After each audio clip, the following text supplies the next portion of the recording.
Thank you for joining and welcome to the session. My name is Christina Joby Maria. I'm a consultant at Turner& Townsend, and we are joined today by Sam Ground, Senior Consultant from Turner& Townsend.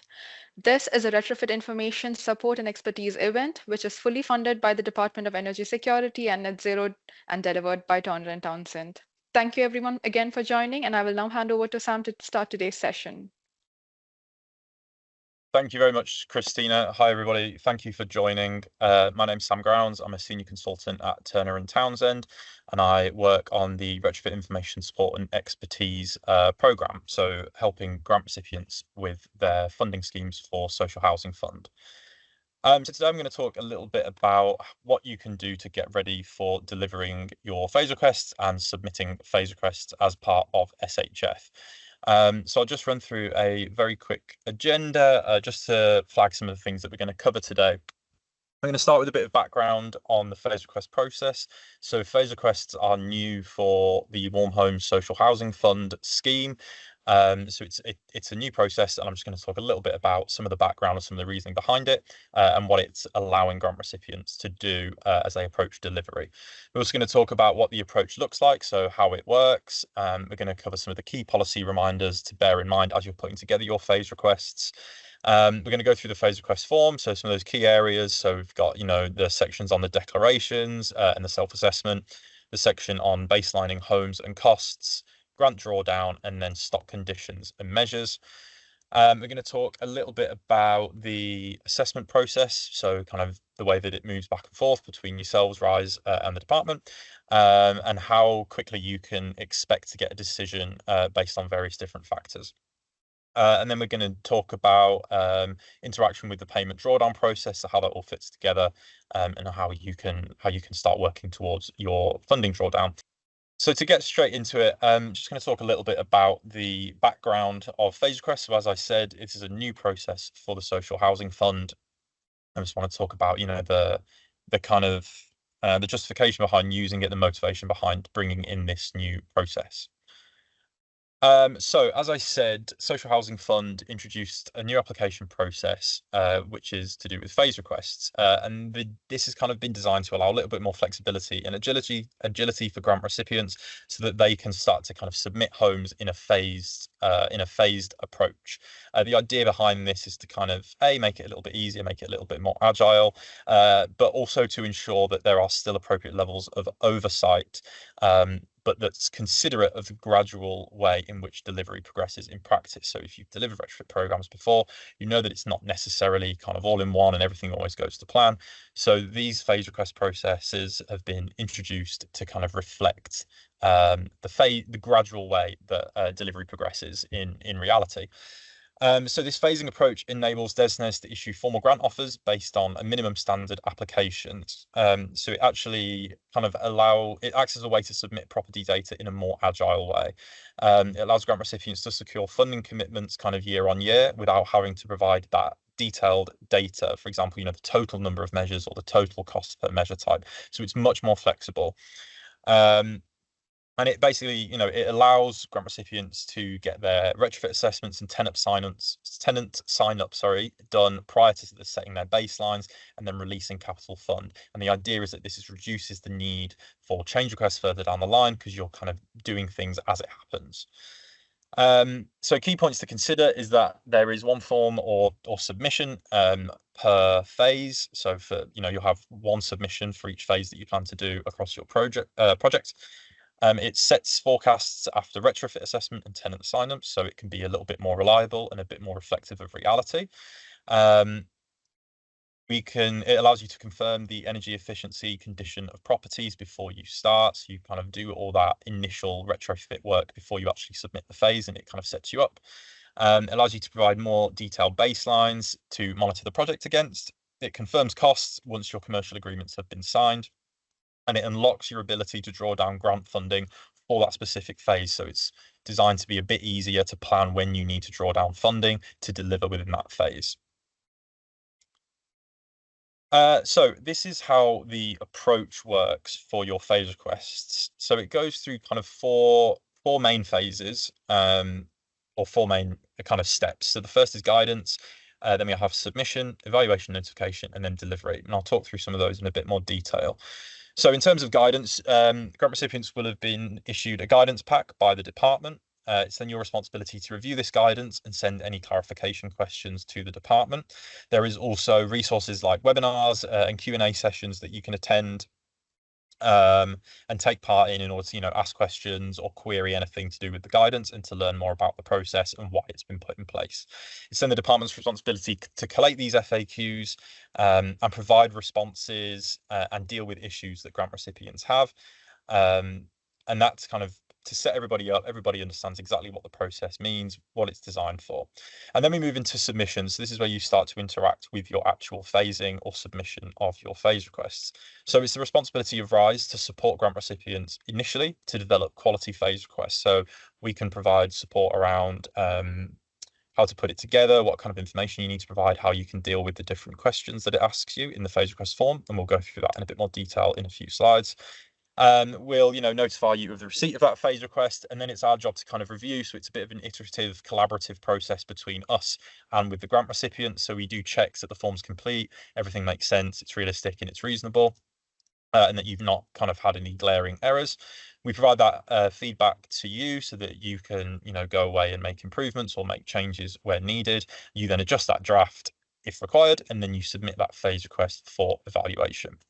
So once you submit that kind of final phase request, you're happy with it, it's gone through that review with RISE, it's then RISE's responsibility to then evaluate that phase request formally. So we will look at the phase request, we'll look at the information that you've provided, and we'll make a decision on kind of the level of risk, how confident we are in the quality or the achievability of that phase. Anything where we deem it to be kind of medium or high risk, or where we don't have that same level of confidence, that then gets escalated to the department for them to make a decision. And anything that's escalated, DESNZ will make the final decision on that phase request, and then this will be communicated back to you. So you'll have a decision as to whether you can progress with that phase or if more work needs to be done. If your phase request is approved, you can then move into the final section, which is delivery. And so this allows you to draw down capital funds for the approved phase. You can draw down money that you're planning to spend within that phase year.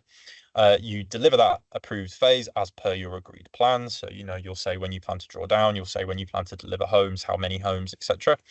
And then the way that we track your performance against that phase or the completion of that phase is via those regular monthly reporting that you are required to do, and it can also be discussed in your meetings with your delivery support manager. So as I said, I wanted to talk just quickly through some key policy reminders, so things that you need to be aware of as you start to put together your phase request. The first one is to just, recognise and be aware of the key purpose of the Social Housing Fund, which is to bring properties to EPC or above. That's the main kind of goal of the scheme. You'll all be aware of that. And just to remind yourself that, because it will ask you details about this in the phase request form, that the main goal is to bring those properties to EPCC. There's also consideration needs to be made of cost caps. So you have the energy efficiency pot, which is 7,500, and that's 50% match funded. Same for low carbon heating, which is £7,500, 50% match funded.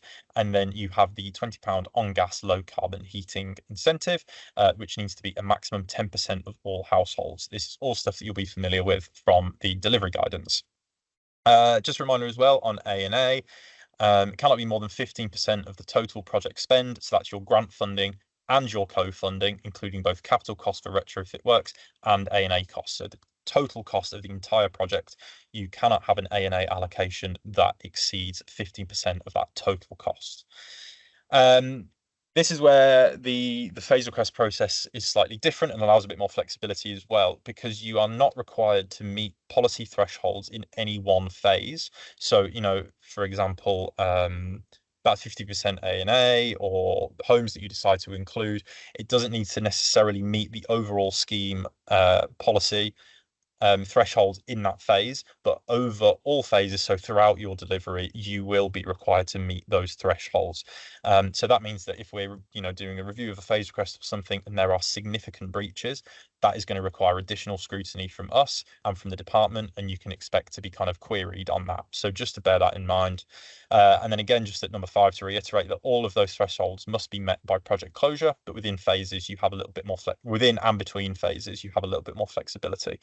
And then just finally, a note on policy around infill. So non-social homes within an application should be no greater than 30%. Non-social homes within a single block or terrace should be no greater than 30%. And homes at or above EPCC within an application should not exceed 10% either. So just some key bits to be aware of there. It's all be detailed in delivery guidance, but just to flag in relation to kind of starting your phase request, to be aware of those before you start to work on them. So I just want to go through, get onto the phase request form now and the different sections and what you can expect to see within those sections and some of the expectations we have around them. So to start with kind of a run through the phase request form, section 1 is declarations and delivery confidence self-evaluation. So it asks you a number of different questions about your kind of progress today, your level of confidence, and a self-assessment of your confidence within this, around this phase. I'm sorry, I missed out guidance tab, but that just basically explains the form and explains the different sections. So there's guidance tab to start with. Recommend you have a read through that and understand what the phase request form is asking. And then section 1 is where you'll find those declarations. And I'll go through all of these in more detail after this slide, but it's just to present them all in one place.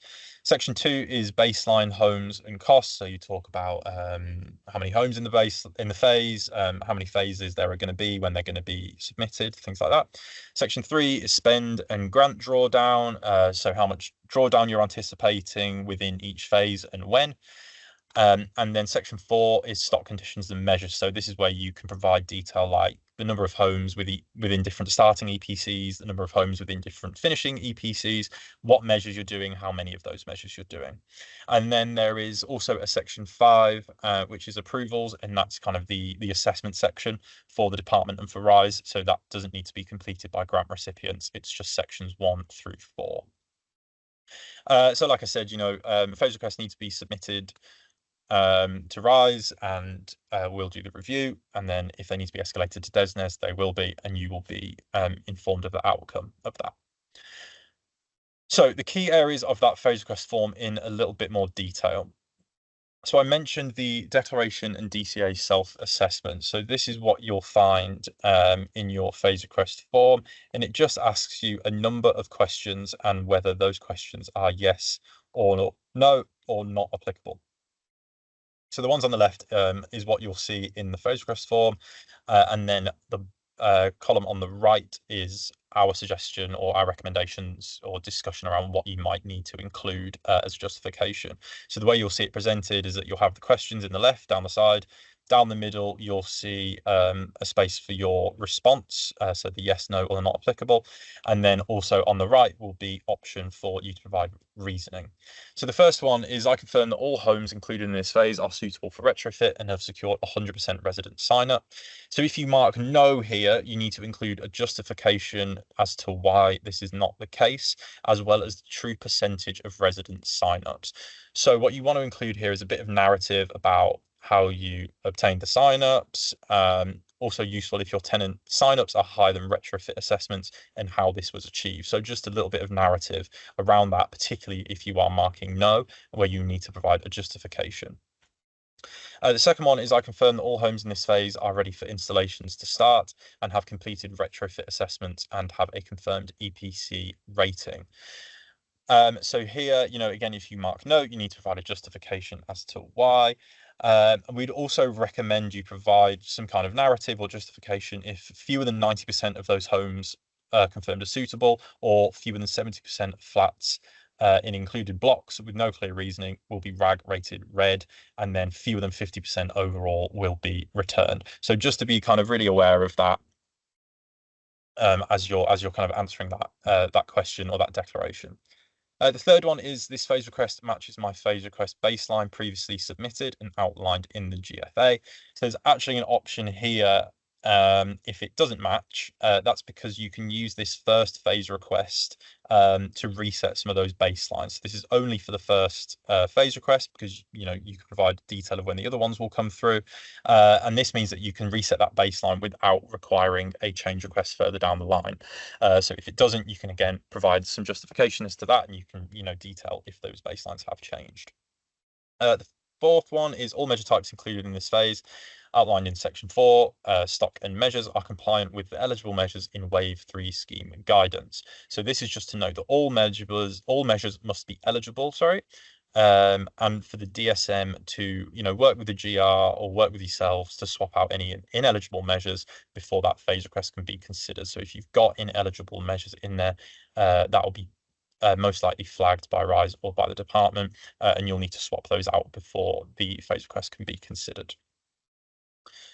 There's a couple more. So I confirm all key project roles, including the primary contractor conducting the scope of works for this phase, are in place and ready to start the scope defined in this phase. So here, please provide details of all your primary contractors. You don't need to provide details of your subcontractors, but where you have primary contractors that have been onboarded, please provide details of who they are, in this box. And then you can see a note there: if contractors are not fully procured, we would like to see some narrative about where you are in the process and when this is likely to be completed, to give us an idea of kind of where you are and your readiness.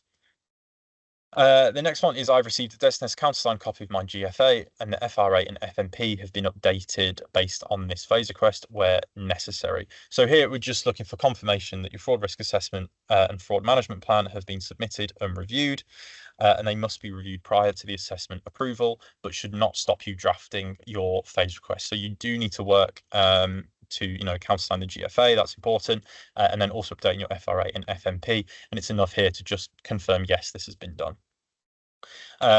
Second to last one is: I've updated my project plan and risk and issue register. So again, provide a little bit of narrative that your existing plan and risk register covers all the activities related to this phase, and then just provide some narrative, some discussion around this, because your DSM will want to know that that's been done and that you've confirmed that before considering the phase request. And then finally, we have the DCA self-assessment. So this is where you're kind of self-assessing the quality of this phase or your confidence level in this phase.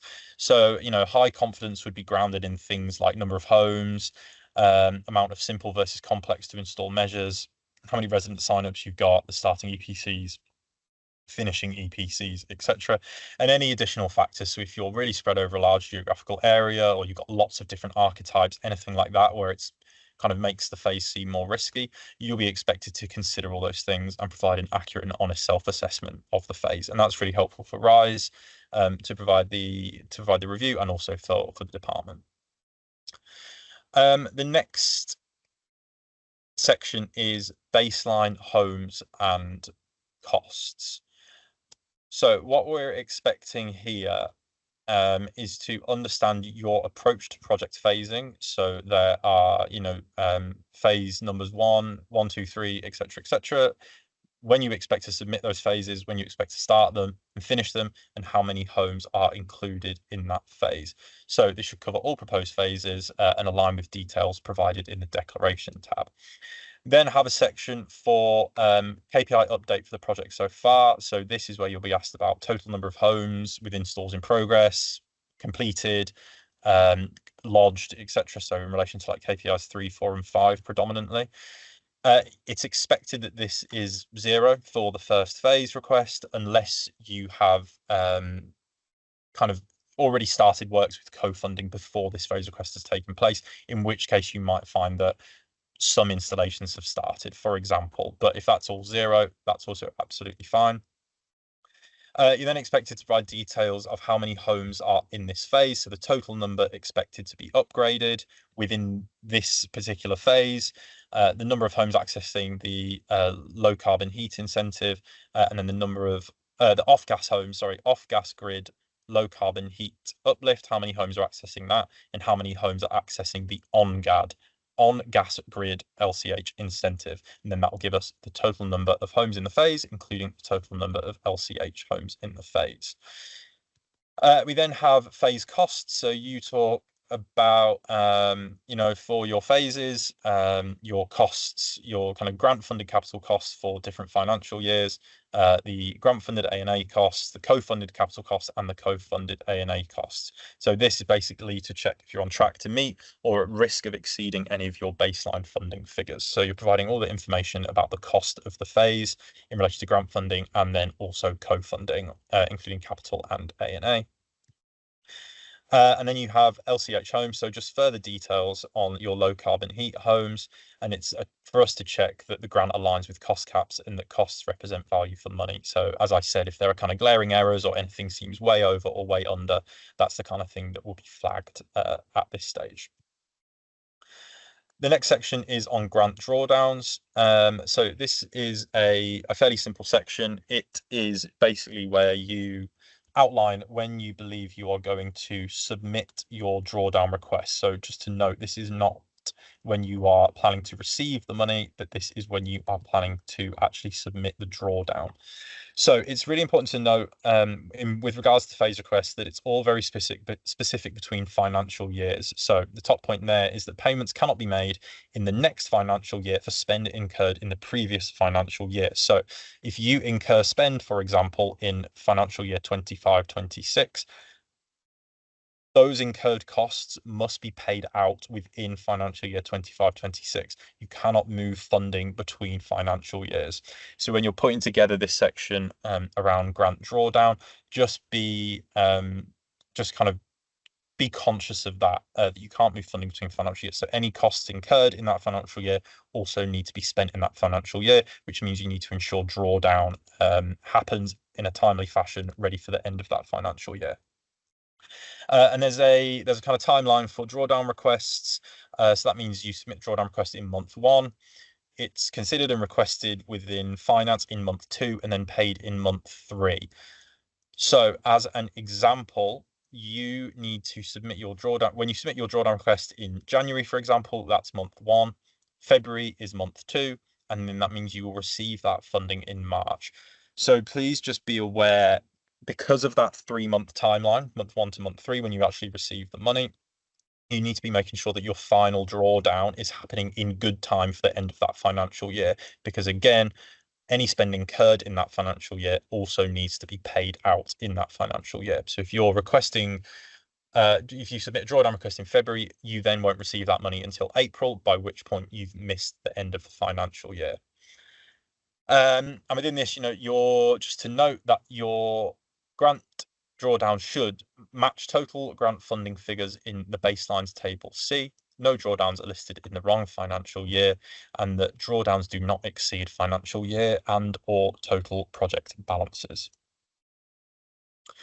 So again, just a little note on the timeline. This time we've got the example of June, payments made in August. And again, final drawdown request, just to really reiterate, for spend incurred in the current financial year must be submitted in January, and that is for you to receive that in March.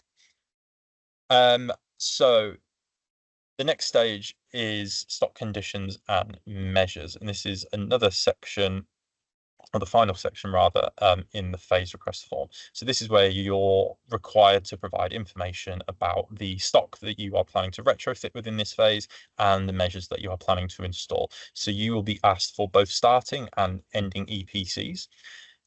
So this obviously needs to total the total number of homes within this phase.